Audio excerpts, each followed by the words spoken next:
Udah mulai. Udah mulai ya? Halo Sobat Otonomi. Halo. Ya. Kembali lagi bersama kami dalam Bincang AK bersama saya, Wahyu, dan rekan saya, analis kebijakan KBPOD, yaitu Edu. Iya, siap Mas. Gimana Mas? Main apa kita Mas?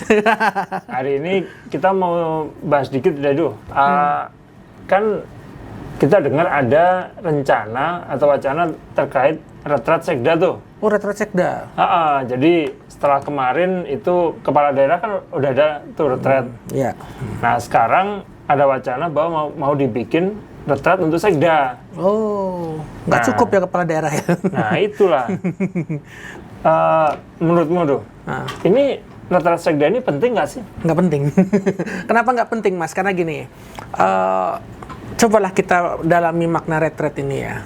Retret itu kalau dalam agama saya ya misalnya, itu sebenarnya adalah kegiatan menjauh dari aktivitas sehari-hari, kemudian melakukan hal-hal yang sifatnya intimate atau memperdalam relasi dengan Tuhan gitu kan. Artinya selain menjauh dari kebisingan, kita juga berfokus untuk melakukan satu hal yang sifatnya mengembangkan diri untuk hal-hal yang bersifat atau menimbulkan kebaikan. Kan itu konsep dasar retret ya. Kalau kita melihat apa yang terjadi dalam retret kemarin, itu ya lebih tepatnya itu adalah seminar atau parade narasumber aja ya. Jam 10 Menteri A, jam 11 Menteri B gitu. Tapi ya oke lah, memang jam 4 pagi bangun pagi, olahraga dan lain sebagainya, itu hanya sekedar rutinitas saja. Tapi kalau kita melihat itu ya tidak lebih tidak bukan, itu sebenarnya hanya kegiatan di mana kepala-kepala daerah dikumpulkan. Itu pun ada yang nggak datang juga kan, makanya sampai dibikin dua kali dan lain sebagainya. Dan ketika retretnya sudah berjalan, nyatanya eksekusi pembangunan daerah, perjalanan program-program itu ya begitu-gitu aja, so-so aja. Tidak ada perubahan krusial. Ya, dan ku dengar juga dan kita baca-baca juga bocoran materinya, nggak jauh dari urusan MBG, arahan presiden. Sehingga sekarang setelah retret yang terjadi adalah kepala daerah ini bicaranya arahan presiden. Padahal nih, kalau kita bicara soal retret ya, semestinya retret itu bukan bicara soal arahan presiden, tapi sebenarnya bagaimana memastikan kepala-kepala daerah, terutama mereka-mereka yang baru terpilih, kemudian belum ada pengalaman memimpin, itu memiliki bayangan kira-kira mau ngapain untuk daerahnya. Tapi kan pada faktanya yang kita lihat di media hari ini adalah setelah pulang dari retret, arahan presiden A, B, C, D, E. Jadi ini adalah bentuk pengingkaran terhadap spirit otonomi itu sendiri. Arus balik desentralisasi itu yang terjadi dengan adanya retret. Nah, ketika akan diadakan ke level sekda, ini yang menjadi krusial. Kenapa ini jadi tidak penting? Nah, kenapa itu? Karena sekda ini kan sebenarnya tiap tahun pasti ada rakor-rakornya. Polanya sama juga, datang ke satu tempat, kemudian membicarakan suatu isu bersama dengan sekda-sekda yang lain dari seluruh Indonesia. Setelah itu jam 12 siang makan, lalu lanjut rapat lagi gitu. Kurang lebih kan nanti agenda retret ini akan sama juga gitu. Nah, selalu apa spesialnya? Terus apa bedanya dengan rakor-rakor ini? Kan rakor sudah ada juga, kenapa harus ada retret lagi? Apakah mereka mau dimiliterisasikan gitu? Jadi supaya sekda ini bisa gerak jalan dan lain sebagainya. Padahal ya sekda ini ASN, dan bahkan dari awal mereka jadi PNS itu sendiri, ya mereka sudah melakukan itu gitu. Untuk apa lagi mereka dibiasakan hal-hal seperti itu? Sekda ini merupakan jabatan tertinggi di daerah. Dan sekda itu menurut saya, dan kalau kita melihat ya, mereka sudah ikut banyak pelatihan, diklat PIM misalnya, atau diklat A, diklat B, diklat C. Jadi kenapa harus ada retret lagi gitu? Sedangkan permasalahan krusial retret ini adalah munculnya fenomena arahan presiden ini. Jangan sampai nanti sehingga di level sekda, kepala-kepala dinas, semua bahasa sama, arahan presiden. Sedangkan kerangka otonomi kita itu tidak bicara seperti itu. Ada namanya ruang kewenangan gubernur, bupati, wali kota.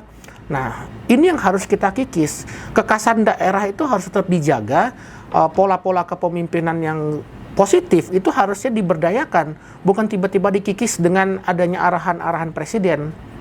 Nah, itu yang menjadi krusial dan menurut kami sangat berbahaya jika dipaksakan gitu. Apalagi setelah retret ini, ternyata tidak ada evaluasi gitu. Apa evaluasinya? Tiba-tiba setelah retret 1 langsung loncat ke retret 2.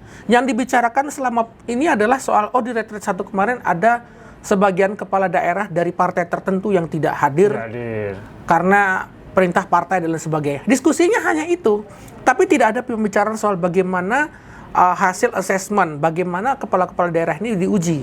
Kira-kira paham nggak mereka dengan materi retretnya? Karena kan tidak lama kemudian kita bicara soal pemaparan Astacita 1 sampai sekian.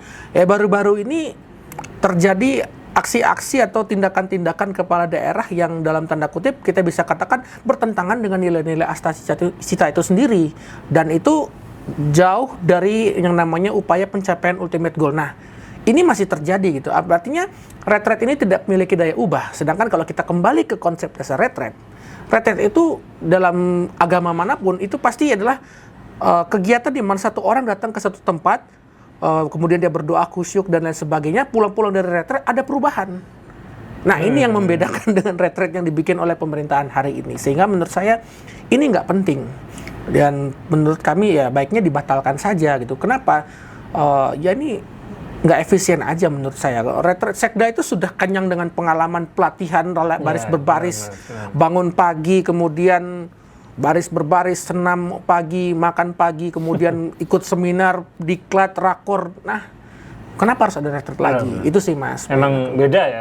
Kalau kepala daerah ini kan memang mereka berasal dari masyarakat sipil yang dipilih secara aklamasi oleh rakyat, dan akhirnya mungkin mereka juga belum punya pengalaman. Nah, makanya memang boleh jadi butuh lah retret itu untuk membekali mereka pemahaman-pemahaman tentang fiskal, ekonomi, politik dan sebagainya. Tapi beda dengan sekda tadi yang mana mereka dari bawah merangkak ke atas dan mereka sangat memahami daerah itu, sehingga memang mungkin bisa jadi kurang efektif gitu ya. Betul Mas, itulah ya fenomena yang sekarang terjadi itu adalah militer masuk jabatan sipil pura-pura militer nih jadinya kan. Itu sih, benar. Nah, jadi ini kira-kira kalau dari anggaran sendiri gimana tuh? Boros Mas, ini pasti boros, ya? Pemborosan. Saya kurang tahu persis kemarin anggaran dihabiskan untuk retret itu bagaimana. Tapi kan ini kalau dijalankan terus-menerus artinya bertentangan dengan semangat efisiensi tadi. Benar-benar. Kita mau efisiensi anggaran, tapi di sisi lain tiba-tiba buat retret itu. Jadi kalau kita lihat retret kepala daerah yang pertama di Magelang kemarin, ditutup dengan acara yang sangat meriah. Ada defile, ada upacara bendera, ada pertunjukan segala macam. Nah, ini efisiensinya di mana nih? Sedangkan retret yang saya tahu dalam agama saya tidak seperti itu. Pasti penutupnya itu adalah bikin api unggun, berdoa gitu, kemudian menyampaikan wishlist gitu kan. Sedangkan ini berbeda gitu. Jadi daya ubahnya tidak ada menurut saya. Jadi selain kita bicara soal pemborosan anggaran, ternyata ini kan juga daerah juga ya berangkat ke sananya pakai duit APBD juga kan. Benar. Dan apakah sekda akan benar-benar berangkat sendiri?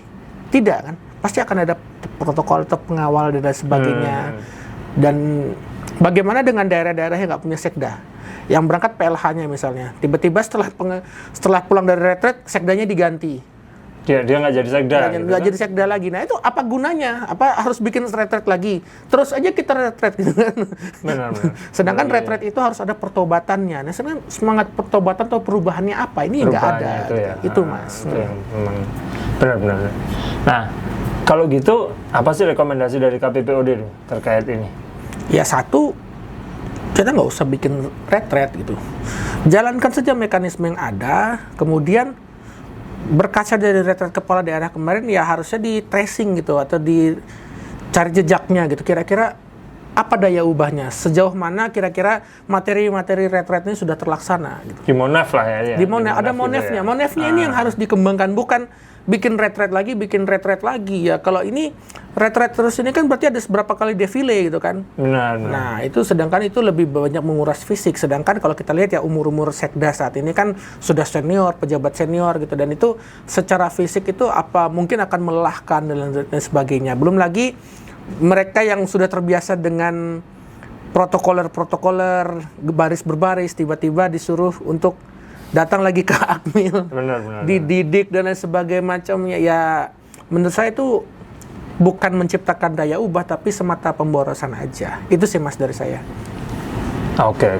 Jadi memang kalau dari kita sendiri menyampaikan bahwa udahlah nggak perlu retret lah ya. Iya, Sekda ini nggak perlu retret karena mereka ini adalah orang-orang yang boleh dibilang memang paling pengalaman, paling memiliki pemahaman juga terkait daerahnya dan juga skillnya pun pasti mumpuni gitu kan, sehingga mereka menjadi seorang sekda. Itu ya. Itu sih Mas dari saya Mas. Oke, terima kasih Mas Edu. Siap. Baik, sekian Bincang AK pada hari ini dan kita tunggu Bincang AK selanjutnya. Dadah. Dadah.